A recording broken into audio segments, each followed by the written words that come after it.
우리 시간에 다 같이 앞뒤 좌우에 계신 분들 서로 축복하는 시간을 갖도록 하겠습니다. 하나님이 당신을 지키시고 은혜 베푸시고 평강 주시기를 원합니다. 인사하겠습니다.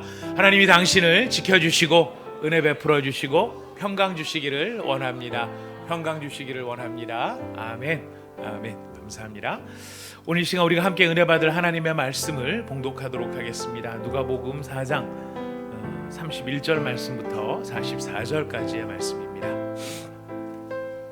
누가복음 4장입니다.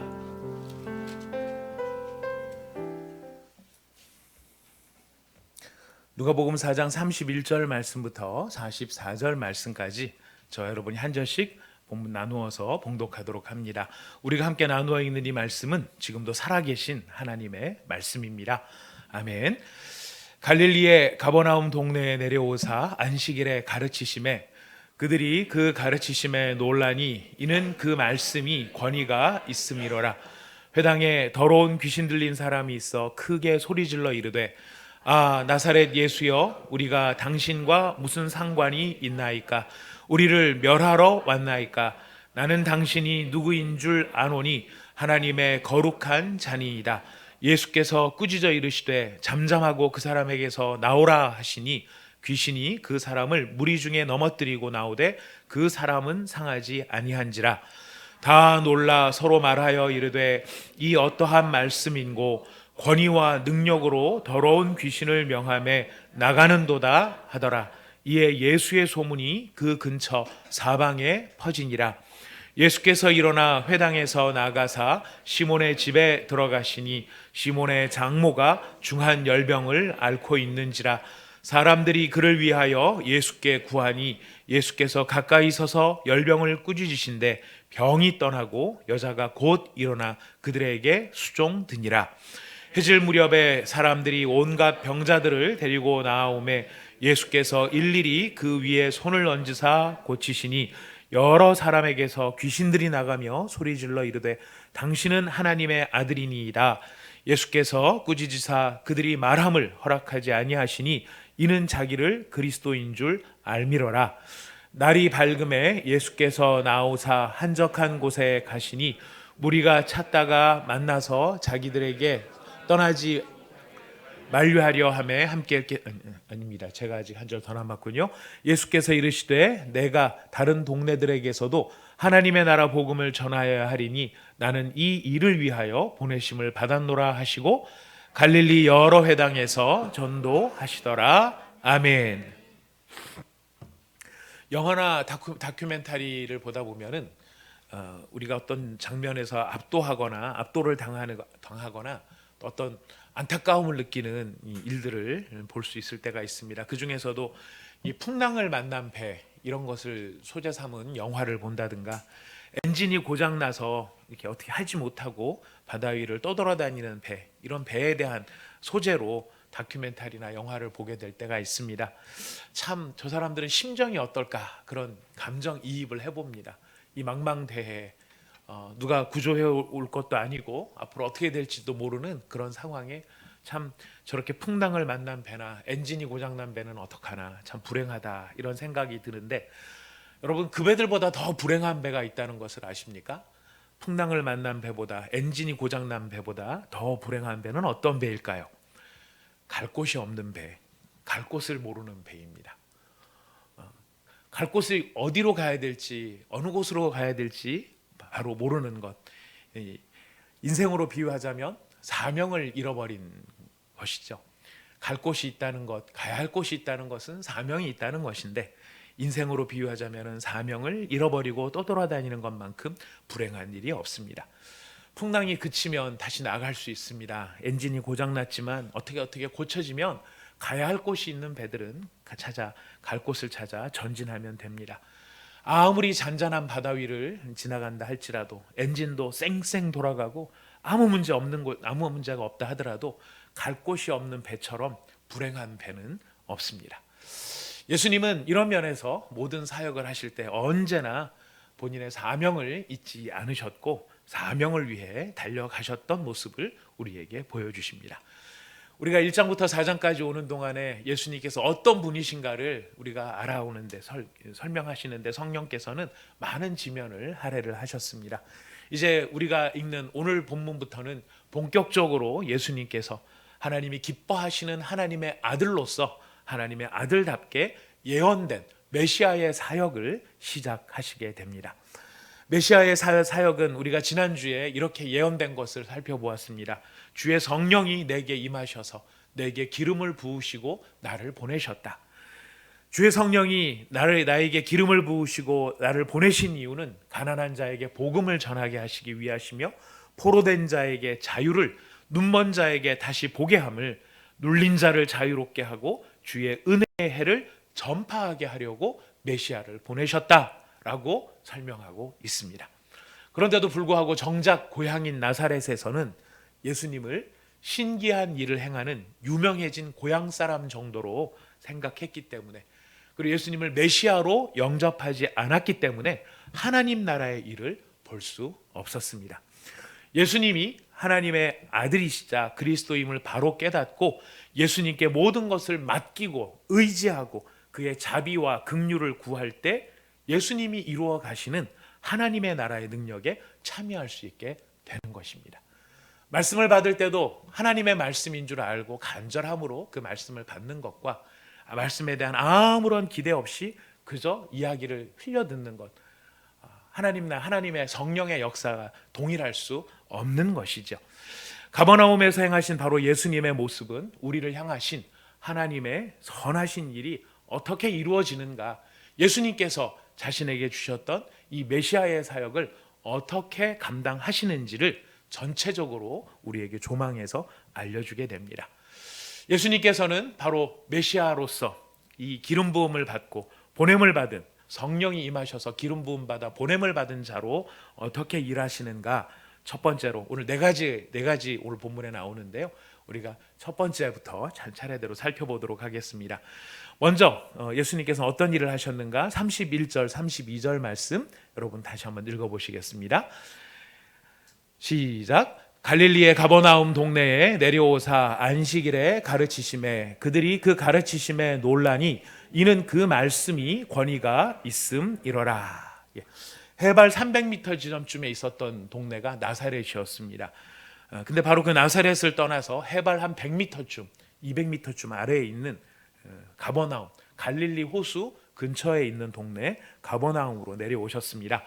예수님께서 바로 이렇게 하나님이 기뻐하시는 아들로서 메시아로서 하셨던 가장 중요한 일은 가르치시는 일이었습니다. 사람들이 들어야만 했던 일들이 많이 있었다는 것을 의미하죠. 예수님께서 매 안식일마다 회당 모임, 회당은 유대인들이 매주 토요일마다, 유대인들은 토요일마다 모이니까요. 토요일마다 회당에 모여서 하나님의 말씀을 낭독하는 것을 들었는데, 예수님께서 그 낭독하는 회당 모임에 나가셔서 하나님의 말씀을 가르치셨습니다. 그런데 반응이 남달랐습니다. 그 회당 모임에 참여했던 유대인들이 예수님의 가르침을 들었을 때 듣는 사람마다 예수님의 가르치심에 놀랐다라고 이야기를 합니다. 왜 놀랐을까요? 일단은 유대인들이 회당 모임에서 어떻게 했는지를 알면은 우리가 조금 도움이 되는데, 유대인들은 그 당시에 성경을 예를 들어 정해진 분량을 딱 읽으면 거기에 대한 랍비의 해석을 알려줍니다. 이게 랍비의 전승을 따른다라는 말인데요. 어느 아무의 랍비가 이렇게 이 본문을 이야기했다. 그런데 어떤 다른 랍비는 여기에 반대해서 이런 견해를 이야기했다라고 유대인의 전통과 랍비들의 견해를 알려주는 것이 회당 모임의 성격이었습니다. 그런데 예수님은 다르셨습니다. 예수님은 하나님의 말씀을 하나님의 말씀으로 가르치셨던 것입니다. 하나님께서 어떤 의도를 가지고 어떤 목적을 위해서 이 말씀을 하셨는지를 선포해 주셨던 것이죠. 자, 그러니까 유대인들은 이 회당 모임을 통해서 랍비들의 견해 앞에 유대인들을 세워 놓은 것입니다. 하지만 예수님은 하나님 앞에 지금 유대인들을 세워 놓으셨던 것이죠. 하나님의 마음이 어떠하신지, 하나님의 생각을 알고 하나님의 정서를 알고 하나님의 인격을 알아서 하나님께 반응하도록 하나님 앞에 세워 놓으셨던 것입니다. 예수님은 하나님의 말씀 자체를 가르치셨고 또 하나님의 말씀을 가지고 하나님의 말씀 자체로 가르치셨던 것입니다. 자, 그러니까 유대인들이 들어와서 회당 모임에 들어오면 무슨 랍비가 어떻고 무슨 랍비가 어떻고 하는 아무런 능력도 없고 아무런 감동도 없는 따분한 설명을 듣는 것이 아니라 지금 살아계셔서 지금 역사하시는 바로 그 하나님의 말씀을 생생하게 들었던 것입니다. 그리고 하나님의 마음이 어떠한지, 이 말씀에 어떤 감정이 담겨 있는지를 생생하게 들었던 것입니다. 그런 하나님의 말씀을 거절했을 때, 그리고 그런 하나님을 외면할 때 얼마나 심각한 일이 벌어질 수 있는가, 얼마나 무시무시한 일들이 벌어질 수 있는가, 이것을 예수님이 아셨기 때문에 예수님은 하나님의 말씀을 거절하고 외면하고 하나님의 말씀을 무시하는 자들에게 닥칠 어마어마한 일들을 애끓는 마음으로 생각하셨습니다. 그래서 예수님의 선포는 간절했고 예수님의 선포는 진실했던 것입니다. 하나님의 자비와 하나님의 긍휼과 하나님의 사랑과 위로의 마음이 청중들에게 전해졌던 것이죠. 기회를 주시고 또 다시 한번 그들이 하나님께로 돌아와서 하나님께 반응하기를 원하시는 바로 그 하나님의 마음, 그 기회를 붙잡으라고 예수님께서는 그들에게 살아있는 말씀을 전달하셨던 것입니다. 그래서 예수님의 말씀은 항상 신선하셨고 예수님의 말씀은 항상 능력이 있었고 예수님의 말씀은 실제적이며 사람들의 마음에 가 닿을 수가 있었던 것이죠. 여러분, 우리는 누구 앞에 말씀을 들을 때 우리는 누구 앞에 서서 이 말씀을 들어야 하는 것일까요? 누가 말씀을 전한다 할지라도, 어떤 목회자가 말씀을 전한다 할지라도 어떤 목사의 이야기, 어떤 목사의 이야기, 그래서 여러 가지 면에서 이런 장점이 있고 저런 장점이 있는 그런 목사의 이야기로 여러분이 말씀을 들으신다면 여러분들은 말씀을 들으나 하나님 앞에 서지 못하는 안타까운 상황에 놓이게 될 것입니다.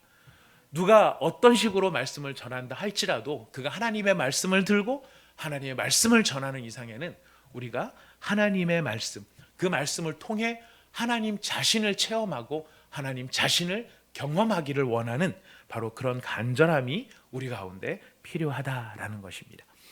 여러분, 세계에서 성경을 의외로 안 읽을 것 같은데 의외로 성경을 가장 많이 읽는 나라 사람들이 있다면 어느 나라 사람일 거라는 생각이 드십니까? 일단 성경을 읽지 못하도록 핍박하는 나라들은 보편적으로 읽지를 못할 것이고요. 성경이 들어가서 자유롭게 배포되는 그런 나라들, 이런 나라들 사람들 중에서 성경을 많이 읽는 사람, 의외로 일본인들입니다. 의외로 일본 사람들이 성경을 참 많이 읽습니다. 문제는 일본 사람들이 성경을 많이 읽지만 그 성경을 하나님의 말씀으로 읽는 것이 아니라 고전 중에 하나로 성경을 읽는 것이죠. 논어 맹자 이런 것처럼 사서삼경 읽듯이 그런 소크라테스가 어쩌고 뭐가 어쩌고 하는 것처럼 고전 중에 하나로 성경을 읽는 것입니다.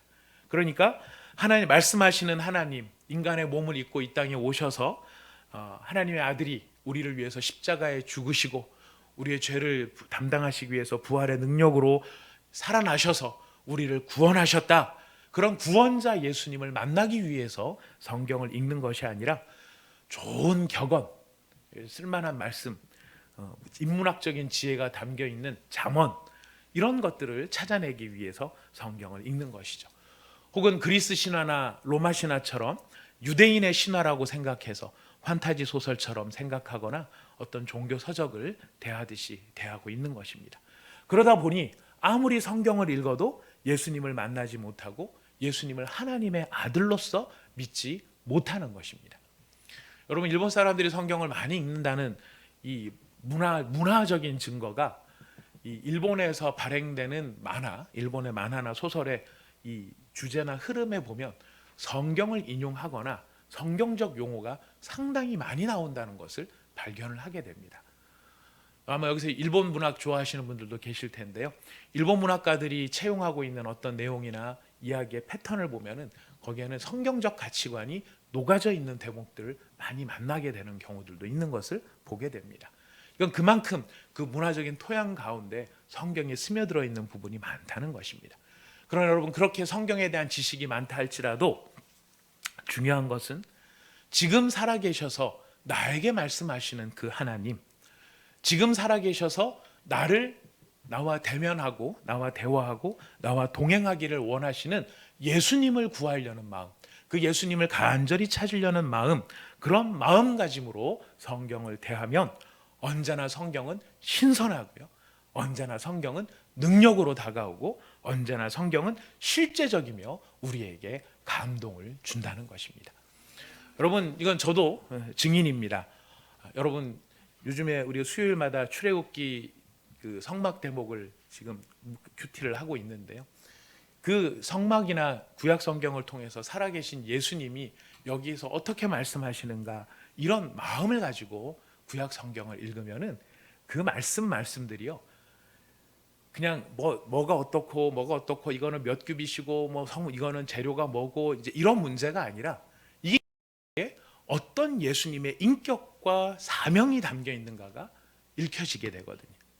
그러면은 그 말씀이 지겨운 말씀, 통독하는데 나에게 방해가 되는 말씀이 아니고 이 말씀 한 절 한 절이 얼마나 체계적이고 논리적이고 정교하게 짜여져 있는 놀라운 하나님의 말씀인가, 이거를 우리는 발견하게 되는 것입니다. 여러분, 말씀을 읽을 때 이런 은혜가 여러분들에게, 아니 우리 모두에게 반드시 있기를 원합니다. 예수님께서 우리에게 직접 말씀해 주시는 것처럼 기도도 그렇게 해야 되거든요. 성경을 읽을 때 성령 하나님, 예수의 영이신 성령께서 오늘 이 말씀을 제가 읽을 때 이 말씀을 통해서 지금 살아계신 예수님을 만나는 은혜가 있게 해 주십시오. 그리고 그 예수님께서 친히 우리에게, 나에게 필요한 말씀으로 이 말씀을 깨닫게 해 주십시오. 이런 기대감과 소망으로 우리가 말씀을 읽으면 우리가 지금 이 회당에서 예수님의 말씀을 들었던 사람들처럼 우리도 이 말씀 앞에 깜짝 놀라게 되며 날마다 신선한 말씀, 능력 있는 말씀을 대면하게 될 것입니다. 두 번째로 예수님께서는 가버나움에서 이와 같은 일을 하십니다. 첫 번째는 가르치시는 일을 하셨고요. 두 번째 33절부터 37절까지의 말씀입니다. 같이 읽겠습니다. 시작. 회당에 더러운 귀신 들린 사람이 있어 크게 소리질러 이르되 아, 나사렛 예수여, 우리가 당신과 무슨 상관이 있나이까? 우리를 멸하러 왔나이까? 나는 당신이 누구인지 아노니 하나님의 거룩한 자니이다.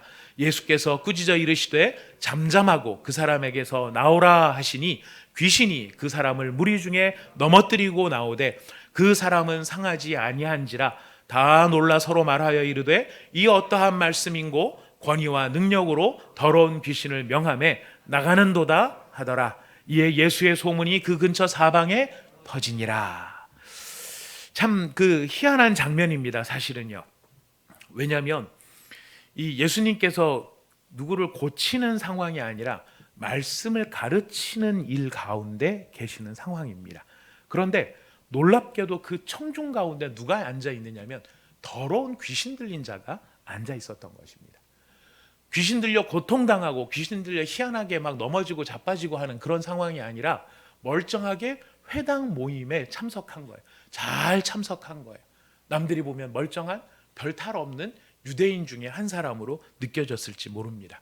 자, 그러나 예수님의 말씀이 선포되고 예수님의 말씀이 전파되자 바로 그냥 얌전해 보이고 조용해 보이고 청중 중에 하나처럼 여겨졌던 어떤 사람의 마음속에 들어가 있는 더러운 귀신이 본색을 드러내게 됩니다. 소리를 지릅니다. 회당 예배에서 예배를 드리는데 커다랗게 예수의 가르침, 예수께서 말씀을 전하는데 크게 소리를 질렀다라고 되어 있죠. 예배를 방해하고 있는 바로 그런 일들이 벌어졌던 것입니다. 자, 그런데 바로 그 귀신이 크게 소리 질러서 예수의 가르침을 지금 끊고 있는 그런 상황인데요. 놀랍게도 이가 소리를 지르는 그 내용이 무엇입니까? 예수는 가짜다. 여러분, 더러운 귀신이 귀신으로서 역사를 하려면 이렇게 해야 귀신 같지 않습니까? 저 예수는 가짜다. 예수는 틀렸다. 이렇게 말해야 되는데 놀랍게도 그 귀신이 말하는 게 뭐냐면 나사렛 예수여, 나는 당신이 누구인지를 압니다. 당신은 하나님의 거룩한 자입니다. 귀신이 그렇게 얘기를 하고 있는 거예요. 여러분 이상하지 않으십니까? 이상하죠? 감사합니다. 이상한 일이 지금 벌어지고 있는 것입니다. 여러분 우리가 앞에서 읽었습니다. 마귀가 광야에서 예수님에게 결정타를 날리기 위해서 강력한 시험 3가지를 날렸습니다. 이 시험 3가지를 이길 수 있는 사람은 한 사람도 없습니다. 한 가지는 어떻게 이길지 몰라도 3가지를 다 이길 수 있는 사람은 죄인인 인간 중에는 아무도 없어요. 아무도 없습니다. 누구도 이걸 이길 수가 없습니다. 그런데 예수님께서 그 강력한 시험을 카운터 펀치로 날려버렸습니다. 권투 좋아하시는 분들은 잘 알 겁니다. 서로 두 사람이 선수가 막 그 권투를 할 때 한 사람이 힘을 다 실어가지고 제대로 한 방을 맞추기 위해 가지고 딱 스트레이트를 날린다거나 어퍼컷을 딱 날립니다. 그러면은 이 맞아야 될 사람이 맞지 않고 싹 피하면서 들어오는 사람의 힘의 반동을 이용해서 자신이 펀치를 날리죠. 그걸 카운터 펀치라고 이야기를 합니다. 여러분 그냥 맞는 거하고 카운터 펀치로 맞는 거하고 어떤 게 더 강력하겠습니까? 분위기 보니까 카운터 펀치죠. 왜 그럴까요? 상대편이 들어오는 힘까지 같이 실리기 때문에 아주 강력한 힘이 거기에 작용을 합니다. 예수님께서 마귀에게 카운터 펀치를 날려버리셨습니다. 하나님의 영광을 위해 하나님의 말씀으로 하나님을 사랑하시는 바로 그 놀라우신 예수님의 능력으로 말미암아 마귀를 이기시는 사건. 여러분 이 마귀가 이 성경에서는 이 마귀에 대한 마귀론을 자세하게 이야기하지는 않습니다만은 이 전체적인 흐름으로 봤을 때 마귀 안에도 어떤 체계가 있다는 것을 우리가 발견을 하게 되는데요. 지금 예수님을 시험했던 마귀는 하급 마귀일까요? 최상의 마귀일까요? 지금 예수님께 다가왔던 마귀는 가장 강력한 사탄이 예수님을 지금 시험을 했던 것인데요. 바로 가장 강력한 사탄이 깨졌다. 우리 마귀 세계의 보스가 깨졌다. 그럼 그 밑에 있는 다른 귀신들은 그걸 알겠습니까? 모르겠습니까? 다 알 수밖에 없는 거죠. 다 알 수밖에 없는 거죠. 이 모든 상황을 보니까 이 모든 상황을 통해 입증된 게 무엇입니까? 핵심은 하나입니다. 예수가 누구이신가? 이거를 똑똑히 알게 된 것입니다. 지금 마귀가 쫓겨나가는데 쫓겨나가는 이유를 뭐라고 설명하고 있는 것이냐면 지금 나사렛 예수여 당신이 우리를 멸하러 왔나이까? 나는 당신이 누구인지를 압니다. 하나님의 거룩한 자입니다. 이렇게 부르짖어요. 예수님이 닥쳐라, 조용히 해라, 잠잠해라, 그리고 그 사람에게서 나와라 얘기하시니까 그 사람이 그 귀신에게서 나오는 것이죠. 찍소리도 못하고 나옵니다. 아무 말 못 나갑니다. 뭐 어쩌고 저쩌고 말이 있을 수 없습니다. 반항도 못합니다. 왜 그럴까요? 자기네들 대장이 깨졌거든요. 자기네들 보스가 박살이 난 겁니다. 예수님을 시험하려고 왔다가 그 시험하려고 왔던 그가 졌던 거예요.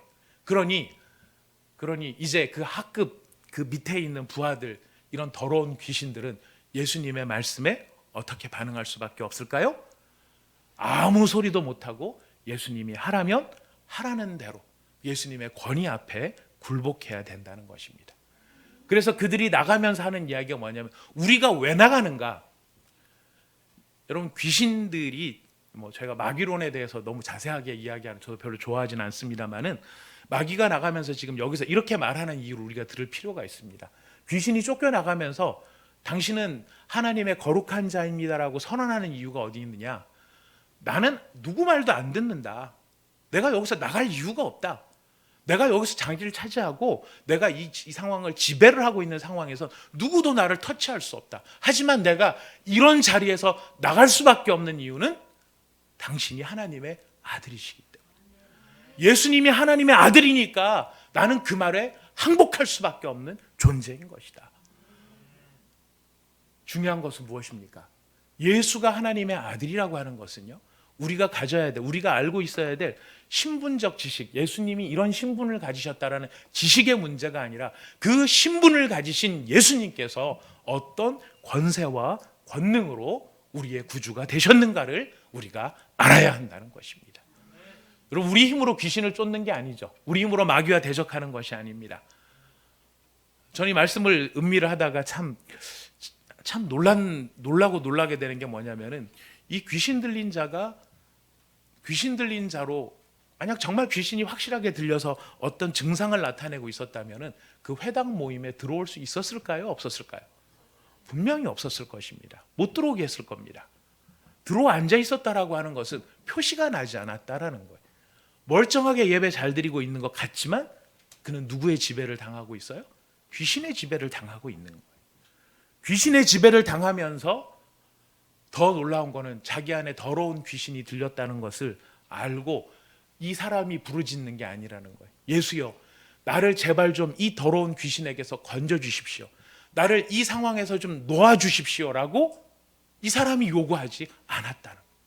그 사람 안에 있었던 더러운 귀신이 예수님을 만나게 됐었을 때 반응했다라는 것입니다.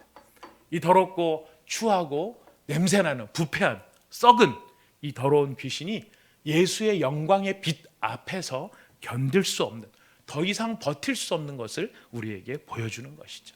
그의 정체가 드러난다는 것입니다. 여러분, 그가 꼼짝도 못하고 자기를 좀 살려주십시오라고 말도 못하는 정도, 이 상황이 어떤 상황이냐? 우리 바로 앞에 이사야에서 말하고 있는 포로된 자의 상황, 눌린 자의 상황이라는 거예요.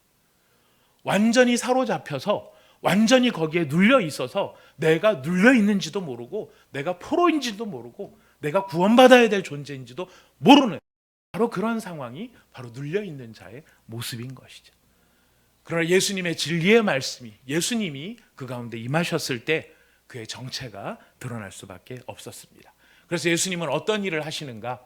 악을 대적하시는 일을 하시는 것입니다. 악을 대적하시고 마귀를 대적하시고 사람들을 억누르고 그들을 포로로 잡고 있는 그 악한 영들을 예수님이 대적하셨다라는 것입니다. 세 번째로 예수님이 하신 일은 긍휼과 자비를 베푸는 일을 하십니다. 우리 38절부터 41절까지 같이 읽어보도록 하겠습니다. 시작. 예수께서 일어나 회당에서 나가사 시몬의 집에 들어가시니 시몬의 장모가 중한 열병을 앓고 있는지라. 사람들이 그를 위하여 예수께 구하니 예수께서 가까이 서서 열병을 꾸짖으신데 병이 떠나고 여자가 곧 일어나 그들에게 수종드니라. 해질 무렵에 사람들이 온갖 병자들을 데리고 나아오매 예수께서 일일이 그 위에 손을 얹으사 고치시니 여러 사람에게서 귀신들이 나가며 소리질러 이르되 당신은 하나님의 아들이니이다. 예수께서 꾸짖으사 그들이 말함을 허락하지 아니하시니 이는 자기를 그리스도인 줄 알미러라. 회당에서 이 사건이 있은 다음에 바로 그날 이제 누구의 집으로 가시냐면 시몬의 집, 우리가 잘 아는 베드로의 집으로 가셨습니다. 자, 그런데 베드로의 집에 갔더니 상황이, 시몬 베드로의 장모가 지금 심각한 열병을 앓고 있었습니다. 이 대목을 잘 읽어보시면은요, 시몬은 등장하지가 않아요. 시몬은 나중에 나옵니다. 근데 그 집에 어떻게 가셨는지에 대해서는 뭐 성경에 자세히 설명이 되어 있지 않으니까 저희 잘 모르겠는데, 아마도 이 당시에는 예수님하고 시몬하고 직접 맞닥뜨린 게 아닌 것 같아요.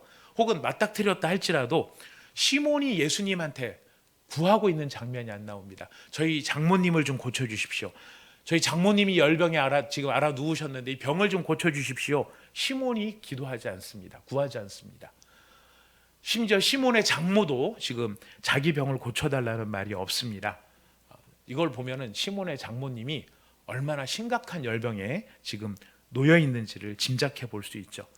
인사불성이라는 겁니다. 정신을 차릴 수 없을 만큼 깊은 병에 지금 빠져들어 있는 것이죠. 누가 구합니까? 누가 기도합니까?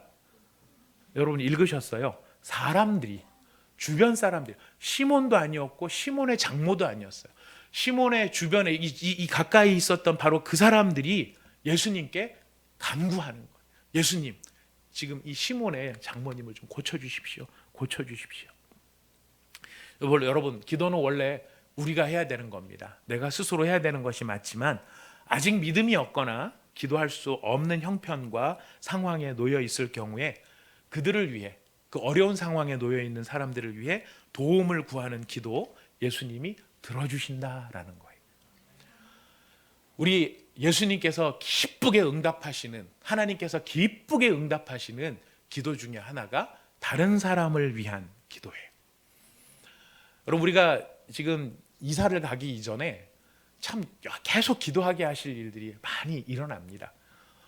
의외로 갑자기 이렇게 좀 몸이 불편해지신 분들이나 힘들어지시는 분들이 막 생기고 이러는 걸 보게 돼요. 그래서 우리가 함께 막 지금 기도회 때마다 기도하고 있지 않습니까? 근데 여러분, 놀랍게도요, 제가 바라보는 견지에서는 그런 기도 하나하나들마다 하나님께서 때를 따라 고쳐주시기 시작한다는 것입니다. 낫게 해주신다라는 거예요. 낫게 해주시고 고쳐주시고 치료해주시고 하시는데 왜 이런 일들이 이사 가기 전에 이렇게 벌어지는가 생각을 했더니, 이곳이 우리를 보내기 싫어서 그런가, 뭐 이런 생각도 우스갯소리처럼 합니다만은 딴 게 아닙니다. 하나님께서 우리에게 기도하라고 하시는 것입니다. 다른 사람을 위해서 기도할 줄 아는 사람들로 우리를 훈련시키고 계신다라는 것이죠. 우리가 그곳에 가서 이사를 하고 난 다음에 이사간 그곳에서 우리가 무엇을 해야 할 것인가? 그냥 좋은 예배당을 우리가 얻게 되었으니까 거기에 가서 행복하게 예배 잘 드리면 되는구나, 이 문제가 아니라 그곳에서 우리가 해야 할 일, 하나님이 왜 우리를 그곳에 보내시는가, 그것을 생각하고 음미하고 훈련하고 준비하라는 것입니다. 그것이 무엇일까요? 다른 사람들을 위해서, 믿음 없는 자들을 위해서, 연약한 자들을 위해서 기도하는 그 기도의 훈련이 우리에게 필요하다는 것을 알려주시는 것입니다. 여러분, 바로 그렇게 자기 자신을 위해서 기도조차 할 수 없었던 베드로의 장모님이요, 놀랍게도 이 사람들의 기도로 말미암아 예수님께서 그 병을 고쳐주시니까요, 어떻게 변화가 되느냐면, 예수님 내 병을 고쳐주십시오라고 구하지도 못할 만큼 인사불성이었던 여자가 건강을 회복하자마자 벌떡 일어나서 어떤 일을 했다고 기록이 되어 있습니까? 수종을 들었다. 다른 사람들을 수종 들었다. 다른 사람들을 위해 섬기고 봉사했다라는 것입니다. 여러분, 우리 믿음의 놀라운 능력, 예수님을 만나는 예수님의 은혜를 우리가 직접적으로 체험했을 때 우리가 갖게 되어진 놀라운 능력이 무엇이냐면, 자기 자신 하나 제대로 추스릴 수 없었던 사람일지라도 예수님을 만나고 예수님이 고쳐주시면 그는 다른 사람을 돕고 섬기는 사람으로 변화될 수 있다는 것이. 나 하나도 어떻게 할 수 없었던 사람인데, 나 하나 겨우 어떻게 버티기도 힘든 사람이었는데, 그런 사람이 예수님을 만나면 자기 자신 혼자 못 견디는 문제가 아니라 그 자기 자신뿐만 아니라 이제는 변화되어져서 다른 사람을 돕고 섬길 수 있는 사람이 될 수 있다는 것. 누구를 만나야 된다고요? 예수님을 만나야 된다는 것입니다. 그런 점에서 우리는 세컨 찬스가 필요합니다. 우리 사역을 하고 목회를 하다 보면은요, 우리가 누군가를 잘 도우려고 애를 쓰는 경우들이 많아요. 자, 그런데 여러분, 우리가 누군가를 잘 돕고 섬기는 것, 그걸 통해서 사람을 변화시킬 수 있을까요? 우리가 누군가를 잘 도와주고, 힘들 때 도와주고, 어려울 때 도와주고 하는 것이 그 사람에게 감동이 될 수도 있고 감사의 거리가 될 수는 있지만 그 사람을 변화시키지는 못해요. 그것이 누군가에게 쓰여지는 쓰임의 통로가 될 때 변화가 되는 겁니다. 누가 붙잡으셔야 될까요? 예수님을 붙잡으셔야 돼요.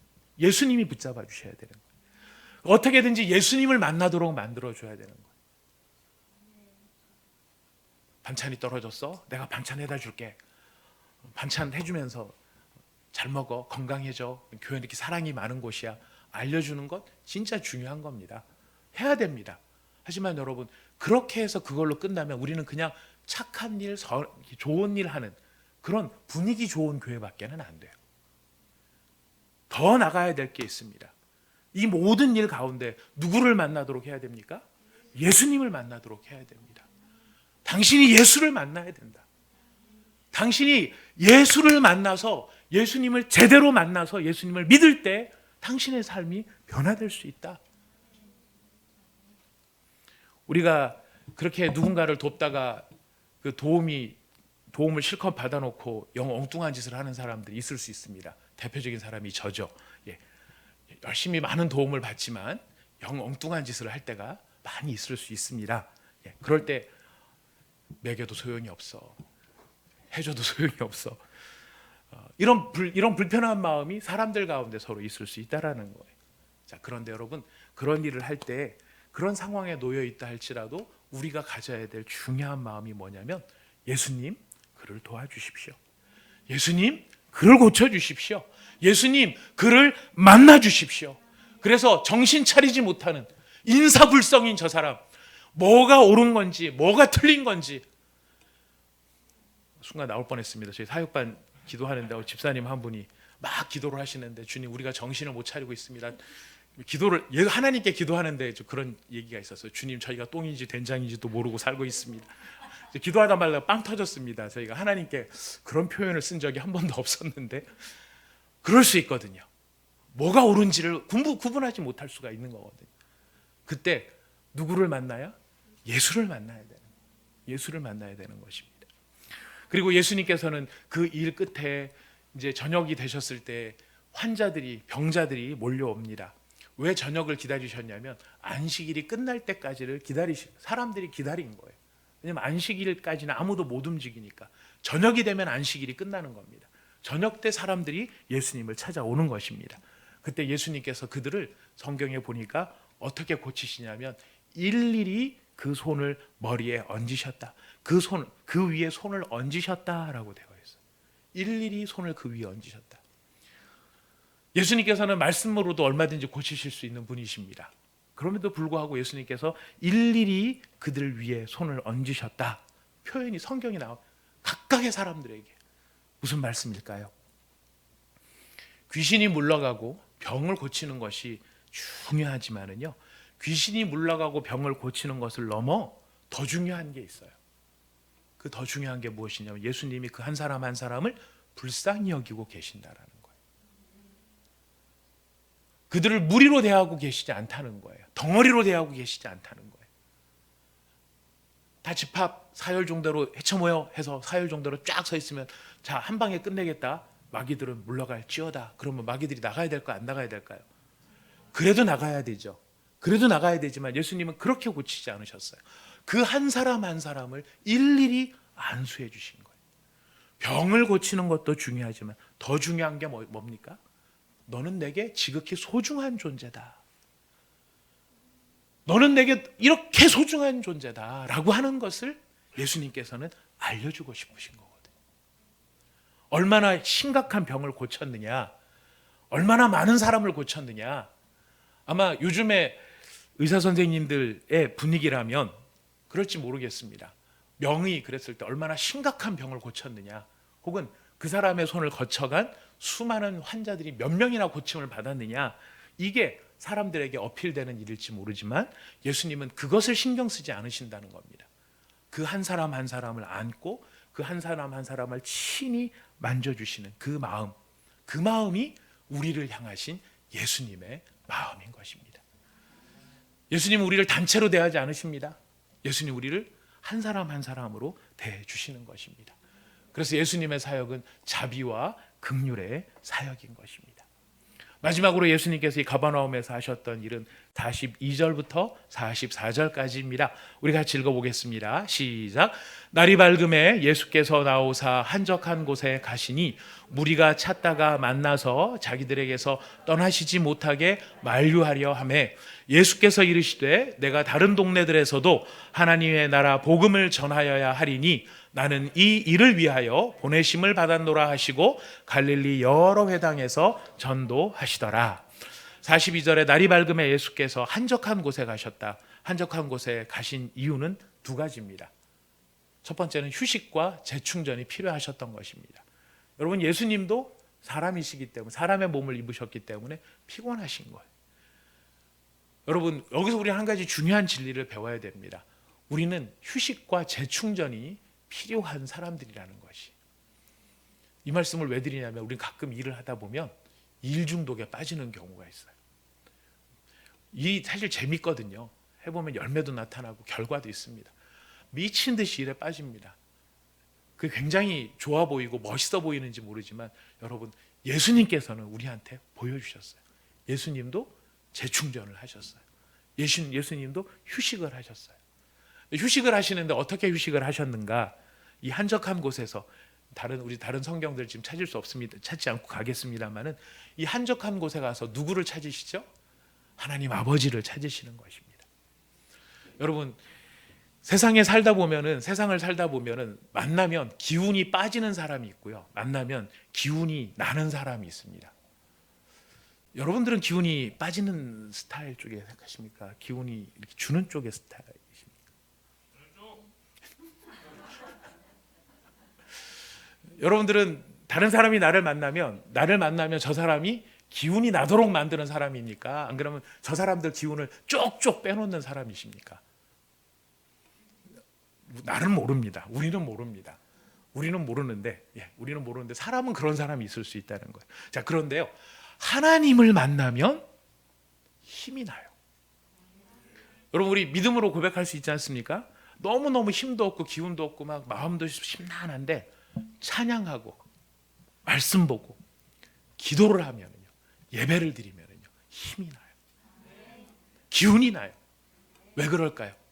생명의 능력은 누구로부터 나오니까? 하나님으로부터 나오니까. 하나님은 은혜의 근원이시고 능력의 근원이시기 때문에 그렇다라는 것입니다. 그래서 예수님도 누구에게서 힘을 얻으세요? 하나님 아버지께로부터 힘을 얻으시는 거예요. 그래서 한적한 곳을 가신 것입니다. 우리에게도 이런 상황이 필요하다는 것을 예수님이 먼저 알려주고 계십니다. 근데 여러분, 예수님께서 이렇게 한적한 곳에 계실 때 한 가지 위기가 찾아옵니다. 아주 사탄은요, 예수님을 분명히 이길 수 없었음에도 불구하고 교묘하게 예수님을 시험에 또다시 빠뜨리려고 하고 예수님을 어긋난 길로 가도록 이끌려고 합니다. 어떤 일이 벌어졌나요? 무리들이 찾아와서요, 예수님한테 우리를 떠나지 마옵소서라고 예수님을 안 보내려고 하는 거예요. 예수님이 이렇게 우리한테 필요한 분이십니다, 이런 뜻도 되지만 점점 예수님의 뭐가 높아지고 있는 것입니까? 인기가 높아지고 있는 거예요. 점점점 예수님의 인기가 높아지고 있는 거예요. 그 인기가 높아지는 곳에서 사람들이 어디 가지 마시고 우리랑 함께 하십시오. 우리가 다 해드리겠습니다. 다 해드리겠습니다. 자, 이렇게 되니까 예수님이 그 인기에 만약에 조금이라도 관심을 가지시고 거기에 취하셨다면 어떤 일이 벌어질까요? 심각한 일이 벌어집니다. 어떤 심각한 일이 벌어지느냐면, 그래서 예수님이 43절 이 말씀을 하시는 겁니다. 내가 다른 동네들에서도 하나님의 나라 복음을 전하여야 하리니 나는 이 일을 위해 보내심을 받았노라. 예수님이 뭐를 놓치지 아니하시냐면은 사명을 놓치지 않으신다는 거예요. 인기도 좋고 인정도 좋고 다른 사람들한테서 많은 칭찬을 받는 것도 뭐 나쁘지 않겠죠. 하지만 그게 목적이 아니었다라는 거예요. 진짜 목적은 어디에 있는가? 내가 감당해야 될 메시아로서의 사명. 메시아는 권세 부리는 자리가 아닙니다. 메시아는 권위를 부리는 자리가 아닙니다. 사람을 이래라 저래라 통제하는 자리가 아닙니다. 메시아의 자리는요, 사람을 구원하는 자리예요. 사람을 살리는 일이에요. 사람을 온전하게 하는 일인 것입니다. 예수님께서 이 사명, 메시아의 사명을 잊지 않으시는 겁니다. 주의 성령이 내게 임하셨으니 내게 기름을 부으시고 나를 보내사 가난한 자에게 복음을 전하게 하시고 포로된 자에게 자유를, 억눌린 자유를, 이 모든 것들을 주시기 위해서 예수님이 이 땅에 오셨기 때문에 사람들이 나를 알아주고 사람들이 나를 옳다고 해주는 그런 상황 속에서도 어디로 가야 되는가, 무엇을 향해 가야 되는가, 그것을 잊지 않으셨다라는 것입니다. 여러분, 서론의 말씀을 드렸습니다. 풍랑을 만난 배와 엔진이 고장난 배, 참 불행한 배지만 가장 불행한 배는 갈 곳을 잃은 배입니다. 어디로 가야 할 바를 놓친 배입니다. 인생 중에서 살만하고 형편에 어려움이 없고 이것저것 해서 근심 걱정 없이 그냥 편안하게 인생을 살아가는 것, 이게 좋아 보이는 인생일지 모르지만 우리가 기억해야 됩니다. 가장 불행한 인생은 어떤 인생인가? 사명을 잃은 인생이에요. 사명을 잃으니까 무슨 일 어디에 빠지는가? 우리가 잘 아는 것처럼 사명을 잃어버리면 엉뚱한 일들을 하고 다닐 수밖에 없습니다. 그렇죠? 어디 뭐 사명이 없으니까, 해야 될 일이 없으니까 엉뚱한 일들에 빠져서 잘못하다가는 사탄의 정말 노름에 놀아나기도 하는 것들을 보게 됩니다. 여러분, 그 모든 것들을 이길 수 있는 방법, 예수님께서 분명히 보여주시는 거예요. 사람들의 칭찬과 사람들의 인정과 사람들이 우리와 함께 하자라는 이런 속에서도 예수님이 꼭 기억하시고 달려나가셨던 것, 나는 칭찬이 목적이 아니야. 나는 감당해야 될 사명이 있어. 하나님이 주신 사명이 있어. 이 사명을 위해 달려가야 돼. 여러분, 이 말씀이 오늘 우리를 조명해 주는 말씀인 것을 기억하시기를 원합니다. 우리 교회가 왜 부름을 받았을까요? 우리 교회를 하나님 왜 세우셨을까요? 예수님이 우리 교회의 머리이시기 때문에 예수님이 받으신 이 사명은 그의 몸된 교회를 통해 지금도 이루어져야 하는 것입니다. 주의 성령이 내게 임하셨으니 내게 기름을 부으시고 나를 보내셨습니다. 가난한 자에게 복음을 전하라고 하셨고 포로된 자에게 자유를 선포하라고 하셨습니다. 눈먼 자가 다시 보게 하시고 억눌린 자들을 자유롭게 하시며 주의 은혜의 해를 전파하라고 우리를 부르셨습니다. 여러분, 이 일을 감당하는 우리가 되기를 원합니다. 이 일을 감당해야만 합니다. 여러분, 기억하십시오. 옵션이 아닙니다. 이거는 우리를 불러주신 하나님의 사명인 것입니다. 이 사명을 위해 달려가는 저와 여러분, 우리가 무슨 일을 하든지 이 목적을 분명히 바라보면서 달려나갈 수 있는 저와 여러분이 꼭 되시기를 부탁드리겠습니다. 우리 함께 잠깐 기도하도록 하겠습니다. 예수님께서는 가르치셨습니다. 예수님께서는 악을 대적하셨습니다. 예수님께서는 자비와 긍휼로 치유하시고 사람들을 대해 주셨습니다. 예수님께서는 안 휴식하시며 재충전을 하셨습니다. 이유가 한 가지였습니다. 사명을 감당하기 위해서였습니다. 우리가 참된 믿음의 사람이 되기를 원한다면, 여러분, 남들 탓하지 마십시오. 내가 지금까지 다녀왔던 교회, 목사님이 어땠고 장로님이 어땠고 분위기가 어땠고 내가 누구 때문에 상처받았고 그래서 내가 지금 이렇게 되어 있고, 이거 하나님 앞에서 아무런 변명이 될 수 없다는 것을 기억해야 됩니다. 하나님은 우리가 하나님을 향해서 반응하기를 원합니다. 하나님을 향해서 반응하기를 원합니다. 하나님께서 우리를 왜 부르셨는지를 우리가 알고 그것에 반응하기를 원합니다. 예수님의 몸된 교회로서 우리도 여전히 전해야 하며, 우리도 악을 대적해야 하며, 우리도 자비와 긍휼로 치유와 회복의 일들을 감당해야 됩니다.